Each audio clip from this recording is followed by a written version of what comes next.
जी, अस्सलाम वालेकुम। वालेकुम अस्सलाम सर। जहाँ पे हम प्रेशर देख रहे थे, तो प्रेशर को एक दफ़ा डिस्कस कर लेते हैं, उसके आगे फिर हम मूव करते हैं।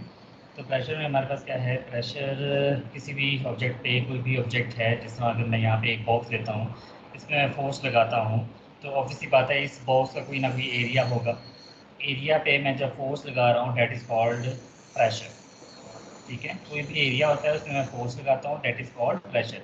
अब इसका मतलब क्या हुआ कि हमारे पास जिस तरह एक बैलून, ठीक है, तो बैलून के ऊपर आप फोर्स लगाते हो, तो वो एक स्पेसिफिक एरिया होता है बैलून का, तो वो क्या होता है, कंप्रेस हो जाता है प्रेशर लगाने से, उसका साइज छोटा होना स्टार्ट हो जाता है। तो इसका मतलब क्या हुआ, आप उस पर प्रेशर अप्लाई कर रहे हो। whenever we are applying some force on an object, तो उसका साइज चेंज हो, उसकी पोजीशन चेंज हो, तो उस पर प्रेशर अप्लाई हो रहा होता है। ठीक है, और प्रेशर का अगर यूनिट देखें, डेट इज़ न्यूटन। फोर्स का न्यूटन होता है, एरिया का मीटर स्क्वायर होता है। तो अगर इसको कंबाइन में लिखा जाए तो मीटर पर स्क्वायर, और इसका एक ही परफेक्ट यूनिट है जिसको हम कहते हैं पास्कल। ये हमने देखा था। उसके बाद हमारे पास यहाँ पे है कि एक क्वेश्चन है, इसका आंसर भी यहाँ पे लिखा हुआ है कि हमारे पास एक शार्प नाइफ है, एक ब्लंट नाइफ है। ठीक है, उन दोनों में क्या फ़र्क होता है कि शार्प नाइफ हमारे पास इजीली कट कर देता है, उसके स्मॉल एरिया पे फोर्स लगानी पड़ती है। ठीक है, एक नाइफ को स्मॉल एरिया पे फोर्स लगानी पड़ती है, एक नाइफ। आवाज़ आ रही? यस सर, आ रही है आवाज़। क्वेश्चन था?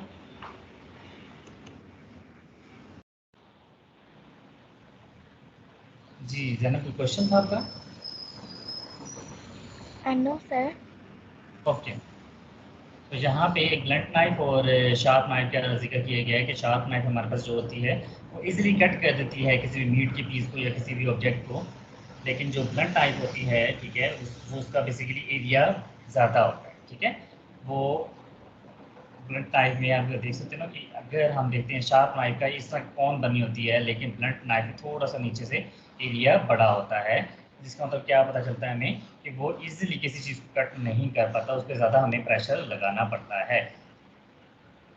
ठीक है, क्योंकि उसका नीचे वाला एरिया बड़ा होता है, जिसका एरिया नीचे थोड़ा होगा वो उस पर प्रेशर भी कम लगाना पड़ेगा उस पर।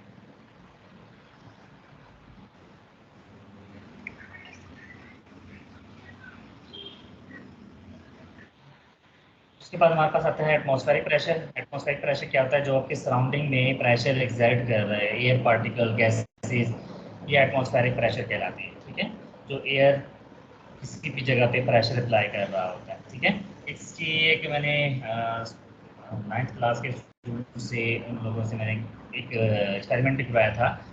उन लोगों ने एक्सपेरिमेंट किया था जिसमें हमारे पास एक बाउल लिया, बाउल में वाटर फिल किया, ठीक है, उसमें एक कैंडल रखी, और साथ में उस कैंडल के ऊपर एक गिलास रख दिया, इन्वर्टेड गिलास। ठीक है, तो हुआ क्या, ये जो वाटर है ये गिलास के अंदर फिल अप होना स्टार्ट हो गया। क्यों होना स्टार्ट होगा, क्योंकि जो बाहर का एटमॉस्फेरिक प्रेशर था वो अंदर वाले एटमॉस्फेरिक प्रेशर से ज़्यादा था, जिसका मतलब क्या हुआ, जो बाहर वाला प्रेशर अप्लाई हुआ वाटर के ऊपर, और वाटर का जो लिक्विड है वो इनसाइड ट्रैवल होना स्टार्ट हो गया। तो ये एक एक्सपेरिमेंट है, आप खुद भी परफॉर्म करके देख सकते हो इस चीज़ को। ठीक है, जो आपके पास नीचे वाला एरिया होता है ना, अर्थ का सबसे नीचे वाला एरिया, जो कि हमारे, जिसमें हम एग्जिस्ट कर रहे होते हैं, हम लिव कर रहे होते हैं, लाइव हो रहे होते हैं, तो बेसिकली वहाँ पे एटमॉस्फेरिक प्रेशर सबसे ज़्यादा होता है। ऐसा ऐसा ऊपर जाते रहेंगे, एटमॉस्फेरिक प्रेशर कम होता रहेगा।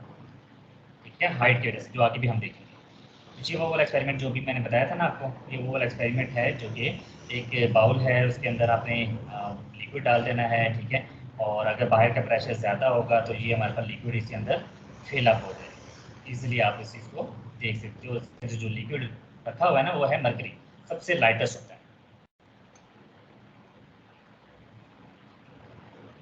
ईजिली मूव कर लेता है। हल्का सा प्रेशर भी एयर का लगता है तो वो ईजिली मूव कर जाता है। उसके बाद हमारे पास यहाँ पे इसकी वर्किंग आ जाती है। ठीक है, एटमॉस्फेरिक प्रेशर की, लेकिन जो इम्पोर्टेंट चीज़ है वो ये है कि variation in atmospheric pressure with the help of, हमारे पास वो आप देखते हैं ना कि सीज़न चेंज होते हैं, विंटर आता है, फिर हमारे पास आता है समर आ जाता है, फिर ऑटम, स्प्रिंग, ये जो सीज़न चेंजिंग है ना, ये basically due to atmospheric pressure होते हैं। जैसे जैसे एटमॉस्फेरिक प्रेशर चेंज होता रहेगा वैसे वैसे हमारे पास इसकी वैल्यू चेंज होना स्टार्ट होगी। एटमॉस्फेरिक प्रेशर की वजह से टेम्परेचर की वैल्यू चेंज होगी, और टेम्परेचर जब चेंज होगा तो हमारे पास विंटर सीजन आएगा, समर सीजन आएगा, वो चीज़ें चेंज होना स्टार्ट होगी। तो आपको पता है ना कि कुछ कंट्रीज़ में हमारे पास उस वक्त समर चल रहा होता है और कुछ कंट्रीज़ में उस वक्त विंटर होता है, तो वो ड्यू टू एटमॉस्फेरिक प्रेशर होता है। वहाँ पे Yes. एटमॉस्फेरिक प्रेशर चेंज होता है और दूसरी जगह चेंज होता है।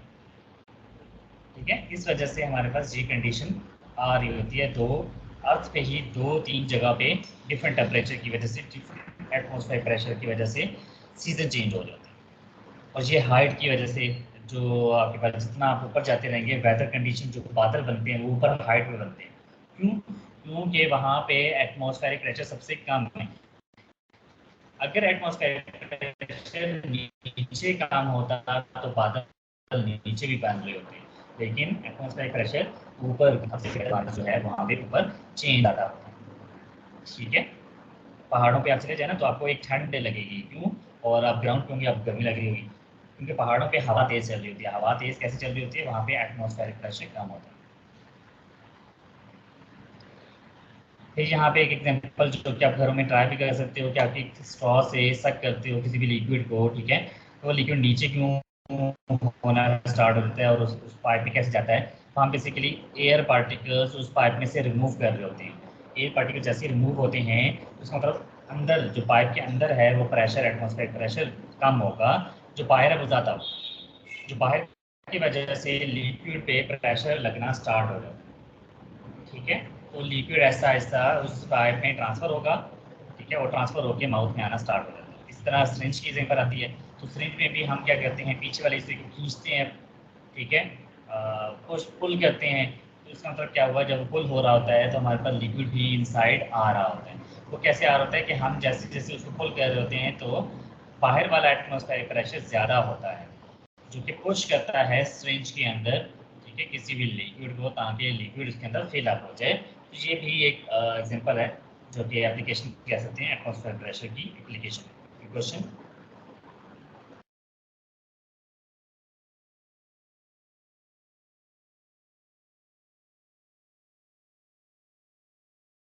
जी, कोई क्वेश्चन है यहाँ तक?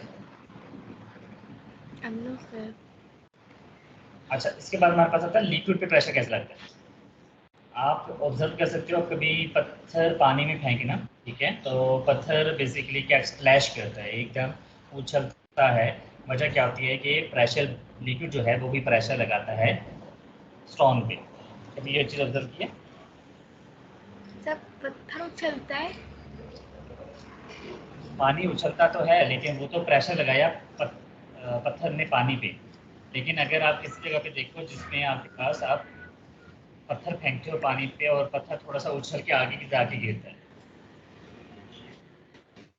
Yes, sir. स्मॉल स्टोन लेना, एक बड़ा पत्थर लेना, स्मॉल स्टोन लेना, और वो आगे गो थ्रू होता है।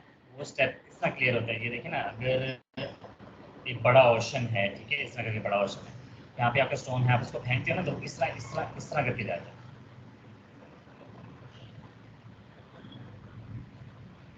ठीक है, एक कर्व पाथ बना के इस तरह जंपिंग करते हुए आगे जाता है और वो ड्रॉप होकर नीचे गिरता Uh, है। कभी ये चीज़ ऑब्जर्व yes, की है? sir. Yes, sir.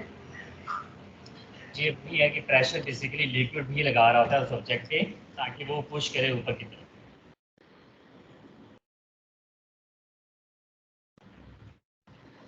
ठीक है, और एक और चीज़ भी आप देख सकते हो कि जब लिक्विड, जब ऑब्जेक्ट नीचे जाता है वो आहिस्ता आहिस्ता जा रहा होता है, तेज़ी से नहीं जाता।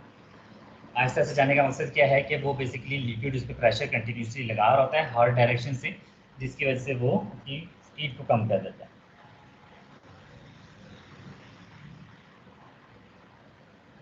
ठीक है, जो स्विमिंग करते हैं ना, स्विमिंग भी जब आप ऊपर से जंप करते हो तो आपको एक महसूस होता है पानी आप पे प्रेशर लगा रहा है। तो स्विमिंग में भी ये चीज़ फील हो रही होती है।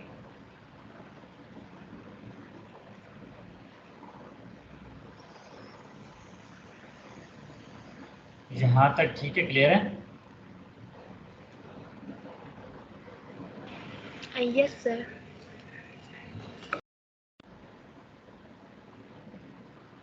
अच्छा, इसके बाद हमारे पास जब यहाँ पे पहुँच गए तो यहाँ पे आप देखो कि हमारे पास एक कंटेनर बना हुआ है, उसको मैथमेटिकल थोड़ी रिलेशन फाइंड करते हैं। एक कंटेनर बना हुआ है, उसमें हमारे पास एक ऑब्जेक्ट नीचे थ्रो कर रहे हैं, प्रेशर लग रहा है नीचे, और इसका एक स्पेसिफिक एरिया है और उसका हाइट है।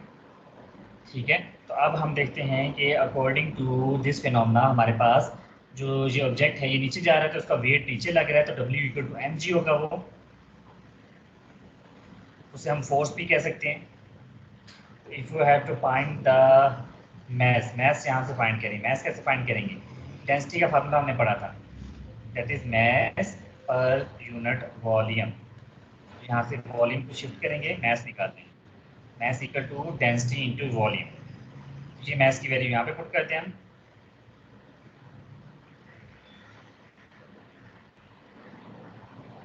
कह सकते हैं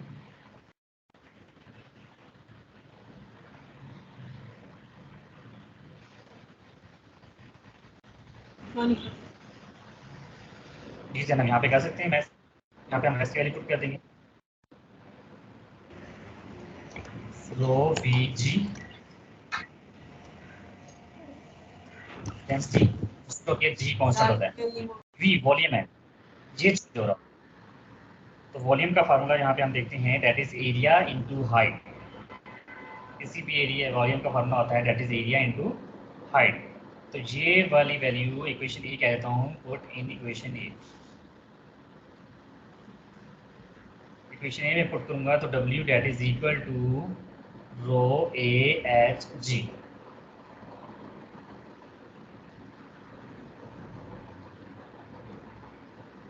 तो ये फार्मूला बन जाता है।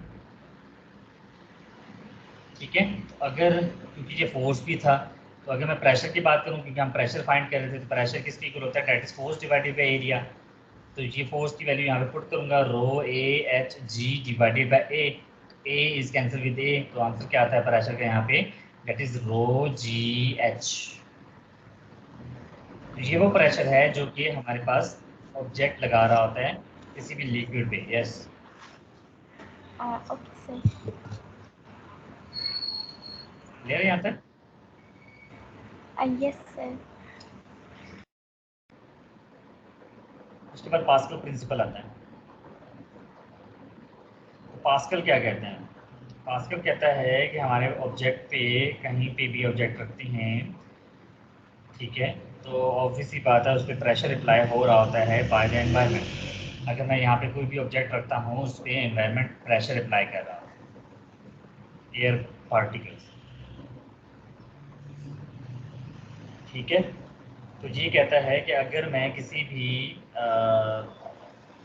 लिक्विड पे, जिस अभी हमने लिक्विड की बात की थी, किसी भी लिक्विड पे प्रेशर लगाता हूँ तो हमारे पास वो क्या कर रहा होता है? अगर आप देखें कि हमारे पास एक छोटा एरिया है और एक मैं ले लेता हूँ बड़ा एरिया, ठीक है, तो अब मुझे बताओ कि बड़े एरिया पे ज़्यादा प्रेशर लगाना पड़ेगा या छोटे एरिया पे ज़्यादा प्रेशर लगाना पड़ेगा? सर बड़े एरिया पे। जी, बड़े एरिया पे मुझे ज़्यादा प्रेशर लगाना पड़ेगा। तो इसका मतलब पास्कल ने यही बताया था कि अगर एक बड़ा एरिया है तो उस पर ज़्यादा प्रेशर लगेगा, और अगर छोटा एरिया है तो उस पर कम प्रेशर लगेगा। तो क्यों ना हम ऐसा करें कि छोटे एरिया पे प्रेशर लगा के बड़े एरिया पे खुद ब खुद प्रेशर लगेगा और वो ऊपर चला जाएगा। तो हम लगाते बड़े छोटे पे प्रेशर है, लेकिन लगता किस पे ऑटोमेटिकली? वो बड़े एरिया पे लगता है। उससे हम किसी चीज़ को भी पिक कर सकते हैं, किसी चीज़ को भी वहाँ पे इसको एप्लीकेशन के तौर पे यूज़ कर सकते हैं।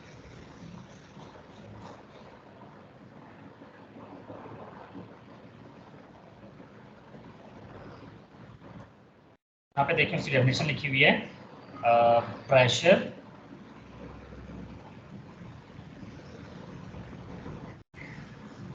जी, pressure applied at any point of the liquid enclosed in a container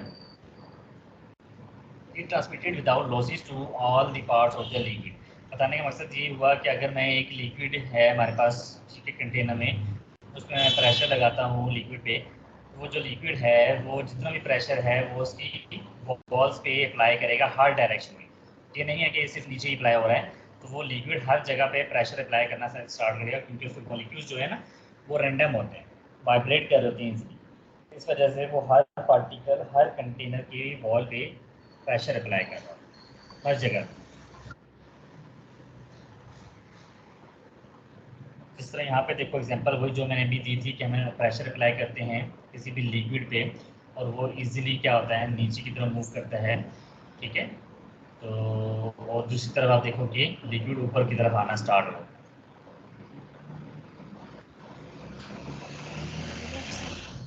एक एप्लीकेशन हम यहाँ पे देखते हैं जिसमें ये हाइड्रोलिक प्रेस आ जाता है, ठीक है।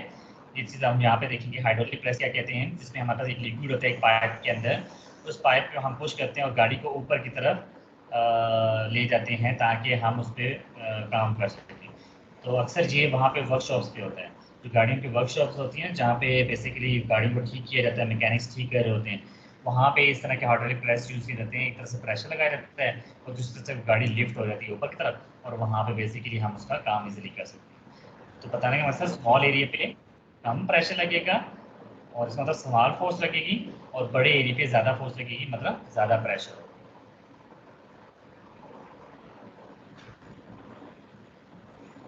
इसका छोटा सा मैथमेटिकल इक्वेशन ये लिखी हुई है, जिसमें आप देखेंगे कि हमारे पास वही सेम फार्मूला, अगर मैं एक छोटे से एरिया की बात करता हूँ तो वहाँ पे बेसिकली F1 अप्लाई हो रहा है स्मॉल एरिया पे, और अगर दूसरे प्रेशर की बात करूँ F2 अप्लाई हो रहा है विद कैपिटल ए पे, ठीक है, बड़े एरिया पे। बड़े एरिया पे एक प्रेशर अप्लाई हो रहा है, एक छोटे एरिया पे फोर्स अप्लाई हो रही है। तो यहाँ पे हम कह रहे हैं कि अगर सपोज कर रहे हैं कि हमारे पास दोनों का प्रेशर सेम, अगर दोनों का प्रेशर सेम है, we have to compare these two equations. हम इन दोनों इक्वेशंस को कंपेयर कर लेते हैं, तो हमारे पास आ जाता है F2 divided by A capital A और F1 डिवाइडेड बाई स्मॉल ए। तो यहाँ से अगर मैं F2 निकालूँ तो हमारे पास इजीली F2 निकल आएगा, क्योंकि एरिया बड़े कंटेनर का हमें पता है, बड़ी जगह का देखें हमारे पास एरिया पता है, और छोटी एरिया का भी पता है हमें, और F1 जो छोटे पे हम फोर्स लगा रहे हैं वो भी हमें पता है। हम ये चाह रहे हैं कि अगर मैं छोटे पे फोर्स लगाता हूँ बड़े पे कितना चेंज आ रहा है, कितना प्रेशर लग रहा है, उस पर कितनी फोर्स लग रही है, वो फाइंड करना है। तो इस फार्मूले के थ्रू आप इजीली फाइंड कर सकते हैं,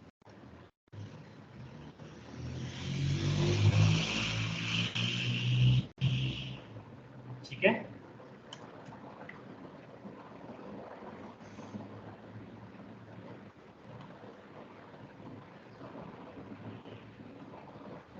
जी जनाब, इसमें कोई क्वेश्चन है? Amna said उसके बाद ब्रेकिंग सिस्टम भी इसी फिनोमेना पे काम कर रहा होता है। ब्रेकिंग सिस्टम में आप यहाँ पे देखेंगे कि हमारे पास ये फीट है जिससे हम ब्रेक लगा रहे होते हैं, ब्रेक अप्लाई करते हैं, ब्रेक किस पे जाके लगती है, लिक्विड पे, लिक्विड प्रेशर करता है, जिसकी वजह से लिक्विड दो हिस्सों में जाता है, एक रेयर व्हील पे एक फ्रंट व्हील पे। तो फ्रंट व्हील पे हम देखोगे यहाँ पे लिक्विड जैसे ही इस दो पिस्टन्स को प्रेस करता है, जिसकी वजह से जो टायर है वो रोटेट होना बंद हो जाता है, और बैक पिस्टन पे भी वो अप्लाई करता है जिसमें हमारे पास ब्रशेस लगे होते हैं, और वहाँ पे हमारे पास जब लिक्विड प्रेशर अप्लाई करता है और ये ब्रशेस इनके ऊपर लगते हैं साइड्स के ऊपर, और टायर को रोक देता है। तो ये भी हमारे पास प्रेशर की एक एग्जाम्पल है।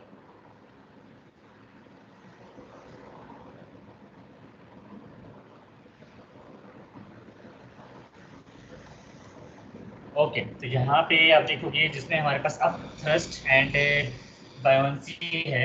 अप थ्रस्ट मतलब कि हमारे पास लिक्विड पे जब फोर्स लगाई जा रही है, ऊपर से ऑब्जेक्ट नीचे फोर्स लगा रहा होता है, तो लिक्विड भी उस पर उतने ही फोर्स लगा रहा होता है।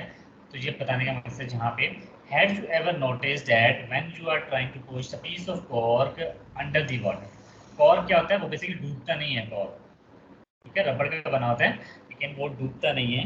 क्यों नहीं डूबता? क्योंकि उसकी डेंसिटी में कम बनाते हैं, ठीक है, उसकी डेंसिटी कम होती है, वो ऊपर फ्लोट कर रहा होता है।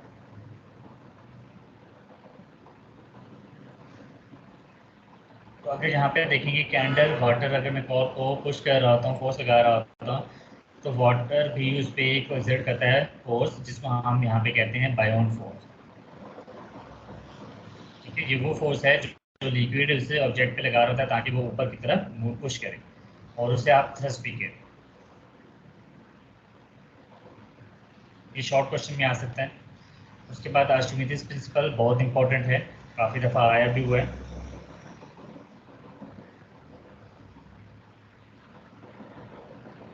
ठीक है। तो आर्चिमिडीज प्रिंसिपल बेसिकली हमें क्या बता रहा होता है, यहाँ पे लिखा हुआ है when an object is totally और partially immersed in a liquid. किसी भी ऑब्जेक्ट को मैं लिक्विड में डाल देता हूँ और वो इमर्स्ड हो जाता है, या पूरा चला जाता है या आधा चला जाता है अंदर, ठीक है। अब थ्रस्ट लग रहा होता है उस पर लिक्विड, तो बेसिकली वेट जो है ऑब्जेक्ट का वो नीचे लग रहा होता है, और जो लिक्विड प्रेशर लगा रहा होता है उस ऑब्जेक्ट को ऊपर की तरफ लगा रहा होता है। ठीक है, तो इसका मैथमेटिकल हमारे पास एक रिलेशन आता है, वो हमने देखा है।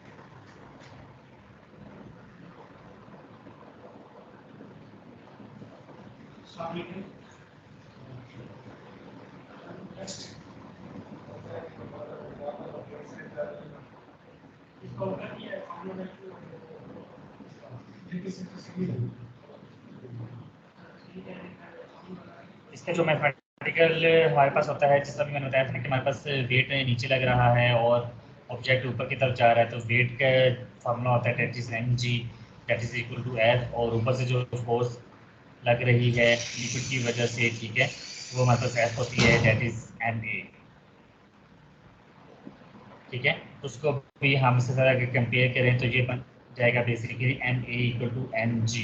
यहाँ पे आप देखोगे एम एम से कैंसिल, तो A equal to G, which mean that हमारे पास ग्रेविटी की वजह से फोर्स अप्लाई हो रही होती है, क्योंकि लिक्विड पर लग रही है ऑब्जेक्ट की वजह से।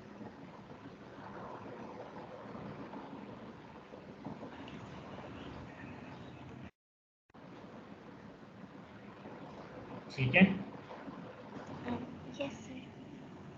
अच्छा इस तरह करते हैं कि आज यहीं पे ख़त्म करते हैं, इसको एक दफ़ा रिवाइज कीजिएगा।